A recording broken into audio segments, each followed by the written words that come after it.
Chapter 10 Fallout.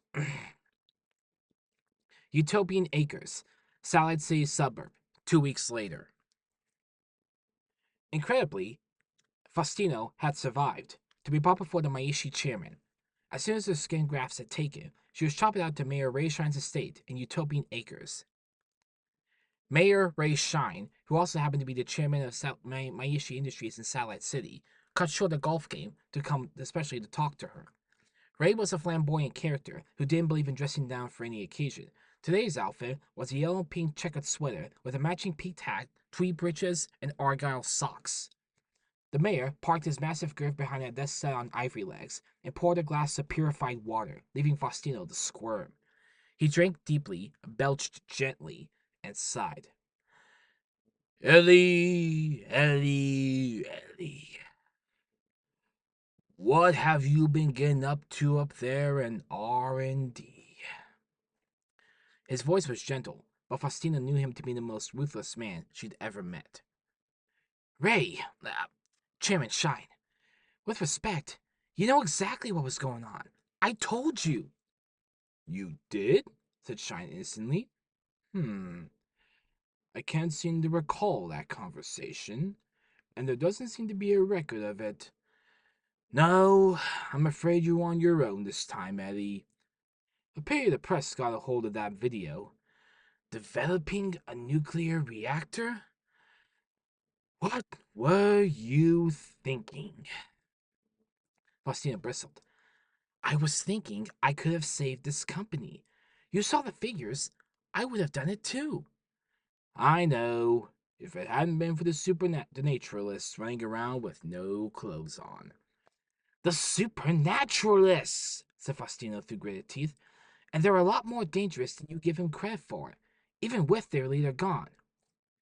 Yes, well, maybe I'll keep an eye on them. Anyway, you don't have to worry about that, you being dead. Faustina's heart jumped into her throat. Dead? Really, Mr. Chairman, there's no need for... Shine silenced her with a wave of his hand. Not dead, Eddie. Press dead. We had to get the news crew's a scapegoat, so you're it. Fortunately, the body was too disfigured to identify. And I don't think there's any chance of you being recognized. Not with your new face. Faustino blushed, something that hadn't happened since she was a schoolgirl. So, what does Myishi have planned for me? Shai leaned back in his chair until it creaked. The fact is, Ellie, your reactor was our best hope. I don't know how you did it, but somehow your test figures show promise. Your unspec 4 creatures sure were doing the business. Faustino perked up. So you're not canceling the project? Of course not. But we have to be a lot sneakier. How sneaky? Shine smiled. The South Pole. Faustino almost objected, but she knew all too well what happened to people who argued with Mayor Ray Shine. Is that okay with you? Ellen forced a smile. The South Pole. Isolated, no interruptions. Fine.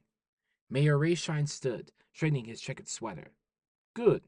There's a chopper waiting to transport you to our Antarctic facility. Have a good trip. Excellent. Thank you, Mr. Mayor. Faustina rose with the aid of a crutch, hopping towards the office door. Oh, and Ellie. Yes, Mr. Mayor? You only get one chance. Mess this up, and you may need some of those unspec 4 creatures yourself. Are we clear? Crystal, Mr. Mayor. 1405 Abracadabra Street. There wasn't much left of the Abracadabra Street warehouse but windows and walls, and most of the windows had holes in them where the paralegals had cut through.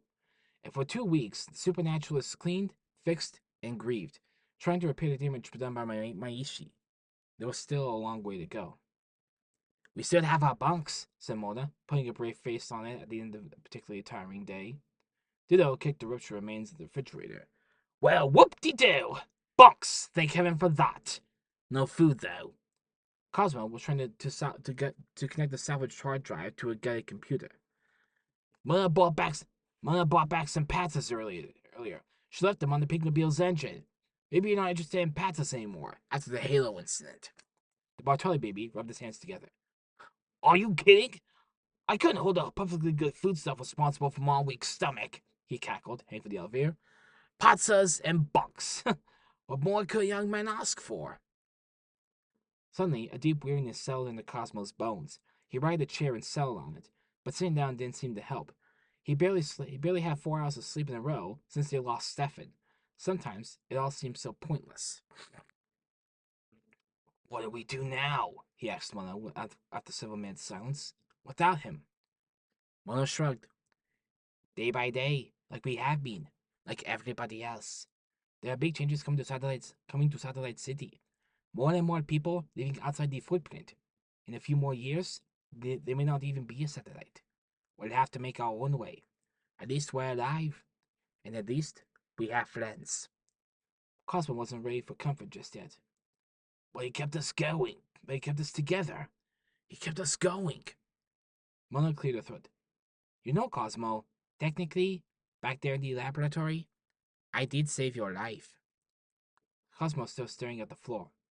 That's right. With the sniper. I meant to say thank you, but it all happened so. Cosmo suddenly remembered the conversation they'd had on the roof. Maybe next time you can save me, he said to her. Then I'll owe you a kiss. He looked up. There were tears in Mona's eyes, but she was smiling. He stood slowly, suddenly wondering if the play on the forehead was sticking out. I owe you a kiss. Mona pointed at her cheek. That's right. You do. Cosmo's knee plate began to itch. I've never actually. I mean. Mona smiled mischievously. Maybe we should forget the whole thing. Cosmo nodded. Maybe. Then he kissed her. Of course, Ditto chose this moment to return with an armful of patsis. Oh, spare me, he said, throwing an empty wrapper in the recycler. Now I'm going to have to put up with you two making dough eyes every time we go out hunting supernatural creatures. Creatures? Said Cosmo. What creatures? The parasites are friendly, remember? Ditto began tinkering with the back of his favorite TV.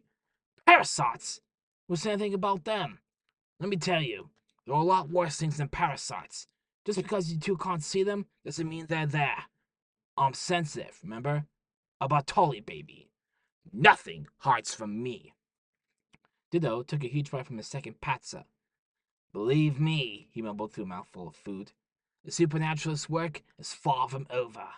But we do need some equipment. What do we have left? Mona pulled a starter car from her pocket. We have the pigmobile. Ditto nodded. Well, it's a start.